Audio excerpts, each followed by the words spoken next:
ma'dzurun khairun min najin farur. Jadi engkau itu halik, binasa, mati, ma'dzurun, ya.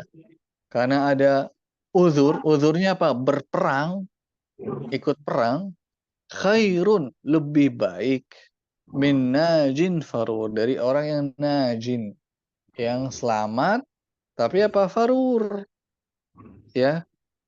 Katsirul harab, yang banyak melarikan diri, gitu.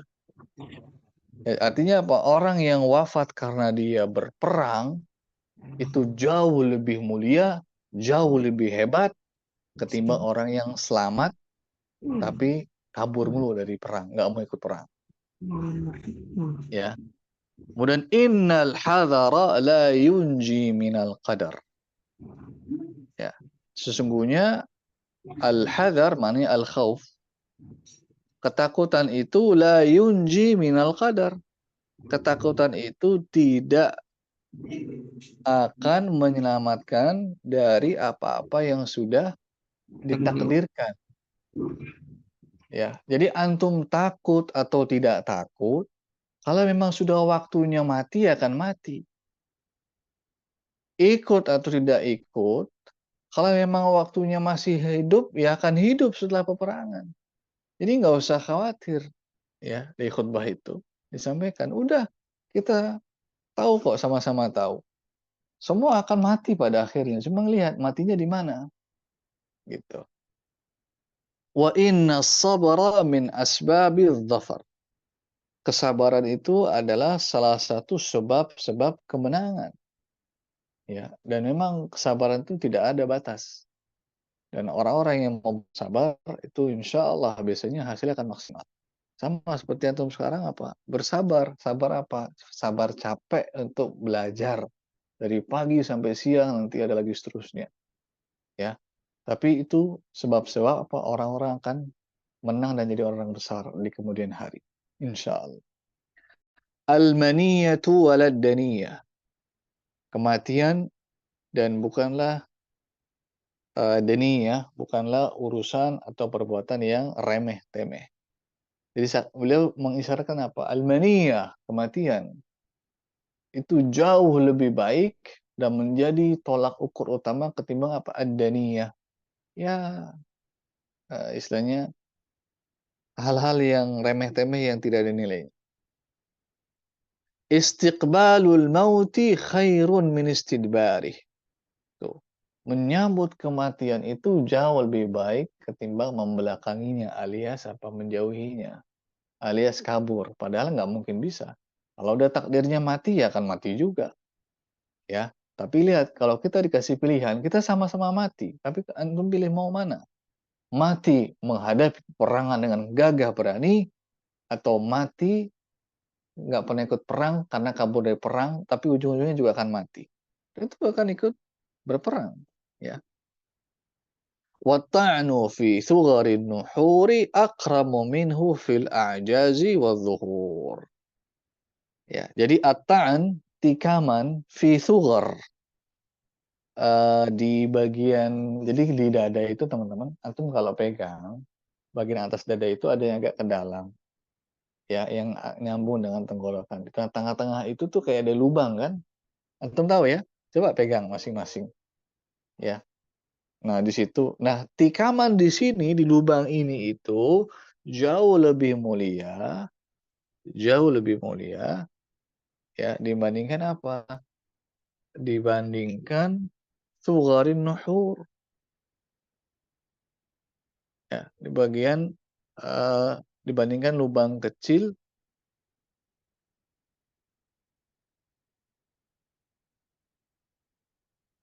Maafan, ini salah.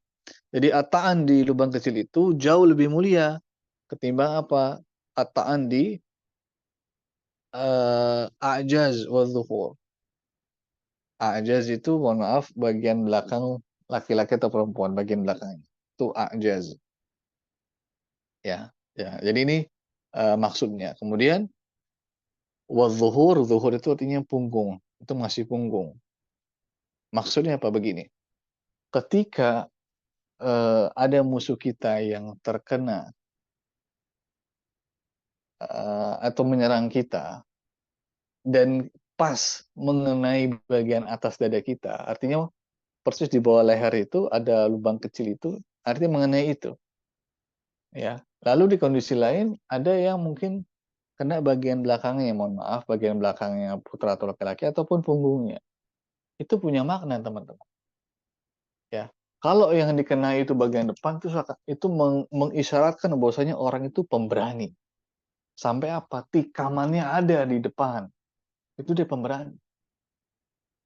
Tapi kalau tikamannya di belakang, ajaz, bagian belakang, mohon maaf ya, bagian belakang, eh, di bawah pinggang atau pinggung itu, di pinggul itu, bawahnya, bagian belakang, atau kenanya di bagian punggung, itu tandanya apa? Tandanya takut, alias mau kabur. Ya, jadi maksud dari ungkapan beliau itu seperti itu. Maka tikaman yang ada di depan, yang ada di atas dada itu jauh lebih mulia ketimbang apa? Tikaman yang cuma ada di bagian belakang atau bagian punggung. Karena itu mengisyaratkan berani atau tidak berani.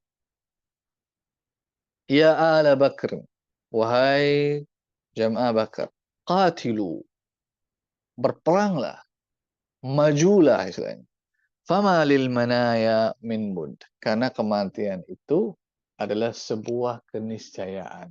Sebuah kepastian yang setiap orang pasti akan mendapatkan hal tersebut. Entah gimana hasil akhirnya.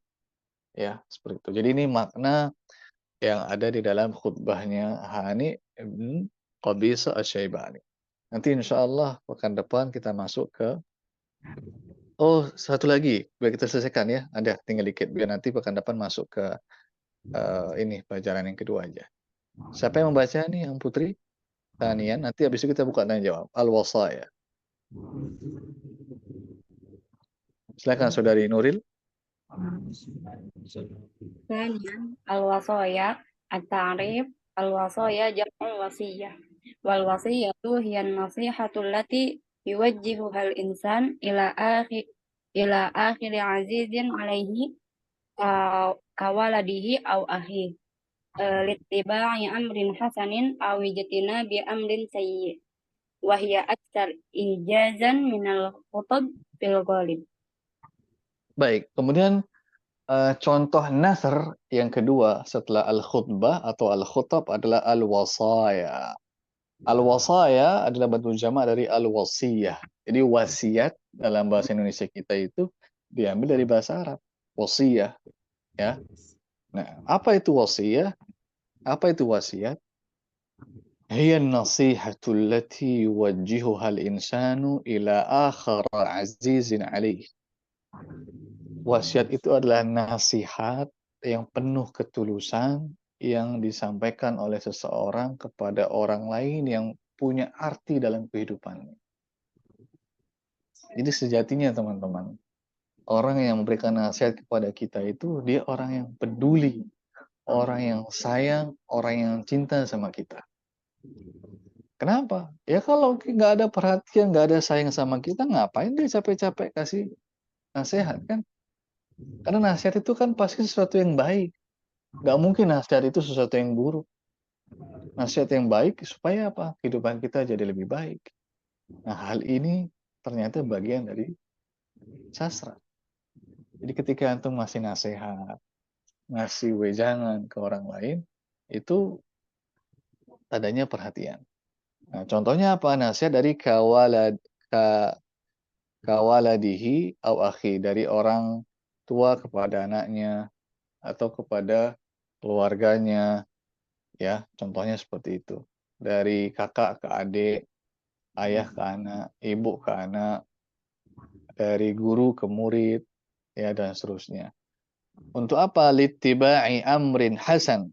Untuk mengikuti atau mengerjakan perbuatan yang hasan, yang baik. Awijtinabi amrin sayyi. Sebentar.